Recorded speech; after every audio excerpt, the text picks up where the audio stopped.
গুরুত্বপূর্ণ পিচ রাস্তার বেহাল দশা। কৃষি প্রধান এলাকায় পিচের রাস্তা হওয়ার কারণে প্রতিনিয়ত মাটি বোঝাই ট্রাক্টর, কৃষকদের ধান কাটার মেশিন রাস্তা দিয়ে যাতায়াত করলে রাস্তার উপরে মাটির প্রলেপ পড়ে রাস্তার দফা রফা। একদিনের বৃষ্টিতে পিচের রাস্তা কাদা মাটির রাস্তায় পরিণত হয়েছে। হঠাৎ করে গুরুত্বপূর্ণ রাস্তা যাতায়াতের অযোগ্য হওয়ায় তীব্র ক্ষোভে ফুঁসছিল গ্রামের মানুষজন। অবশেষে পুলিশের হস্তক্ষেপে গ্রাম পঞ্চায়েতের সহযোগিতায় রাস্তার কাদার প্রলেপ সরিয়ে রাস্তা যাতায়াতের উপযোগী করতে শুরু হলো প্রায় 3 কিমি পিচ রাস্তার উপর কাদা মাটি সরানোর কাজ। পশ্চিম মেদিনীপুর জেলা চন্দ্রকোনা 1 নম্বর ব্লকের জাড়া গ্রাম পঞ্চায়েতের জাড়া থেকে সীতাশোল যাওয়ার পিচের রাস্তার এমনই বেহাল পরিস্থিতি। আজ বেলা বাড়তেই অভিযোগ পেয়ে পুলিশ ও গ্রাম পঞ্চায়েতের উদ্যোগে রাস্তা সারানোর কাজ চলছে জোর কদমে। রিপোর্টে বিপ্লব সরকার, সংবাদ পাঠে আমি Papiya Bandyopadhyay, Ghatal, Republic TV digital media. এই রাস্তা দিয়ে প্রতিদিন যাতায়াত করি। বিগত কয়েকদিনে মাঠের ধান কাটার জন্য ট্রাক্টর বা ধান কাটা মেশিনের যে কাদা, সেটা এসে এই পিচ রাস্তার উপর যথেষ্ট পিচ্ছিল এবং বিপজ্জনক অবস্থা তৈরি হয়েছিল।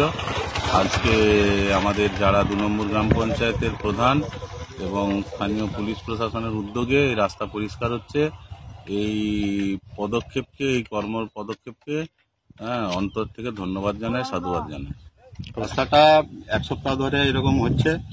মানে এখানে যে জমির যে চাষবাসের যে ধান আমাদের যে বাড়িতে আনা হবে, যে কৃষকরা মানে বিক্রি করবে, যাই করুক, মানে বাড়িতেও যে খাবারের বেহাল অবস্থা ছিল, বেহাল অবস্থা। মাঠ থেকে ধানগুলো আনার ব্যবস্থা করতে হবে, তার জন্য তো আনতেই হবে। সেই জন্য আকাশের যে বৃষ্টি হয়েছে, তার জন্য যে আমাদের যে ধানের আনার জন্য যে রাস্তাটার গোহাল একটা অবস্থা হয়ে গেছিল, এই কাদা জল এইভাবেই হয়েছে।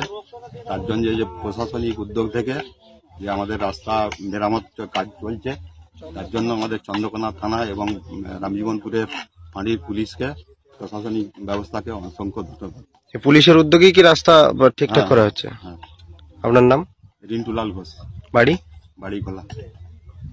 গত 7-8 দিন ধরে এখানে যে কৃষকদের ধান ছিল, ধান কাটার মেশিন লাগানোর জন্য এবং ট্র্যাক্টরে করে ধান বোয়াচ্ছিল, ও বৃষ্টি হয়েছে, হঠাৎ বৃষ্টি হয়ে যাওয়ার জন্য জমি থেকে কাদা জল উঠে রাস্তায় পড়ে, তার জন্যই রাস্তাটা খারাপ হয়ে গেছিল একবারে।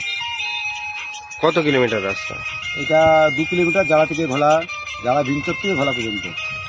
আজকে তো রাস্তাটা পরিষ্কার করা হচ্ছে। রাস্তাটা পরিষ্কার করা হচ্ছে মানে রাস্তাটা এমনই করুণ অবস্থা হয়েছিল যে স্কুলের ছেলে মেয়ে যাতায়াত, বয়স্ক মানুষ সাইকেল দিয়ে যাতায়াত এবং মোটর সাইকেল, বিভিন্ন ছোট রোগীদের অ্যাম্বুলেন্স, যানবাহন চলাচলের প্রচণ্ড অসুবিধা হচ্ছিল। এর জন্য আমরা গ্রাম পঞ্চায়েতকে জানাই, প্রধানকে, এবং চন্দ্রকোনা থানার ওসিকে এবং রামজীবন ফাঁড়ির আইসিকে জানানো হয়। তাদের যৌথ উদ্যোগে আজকে রাস্তা মেরামত হচ্ছে। পুলিশের এই উদ্যোগকে অজস্র ধন্যবাদ এবং সাধুবাদ জানাই, যে আগামী দিনে যে কোথাও এরকম বিপদে পড়ে, কেউ জনগণ সম্মুখে বিপদে পড়ে, যেমন এইভাবে উদ্যোগী নিয়ে কাজ করে মানুষের সহায়তা চেষ্টা করে। আপনার নাম? আমার নাম সুদীপ সাঁতরা।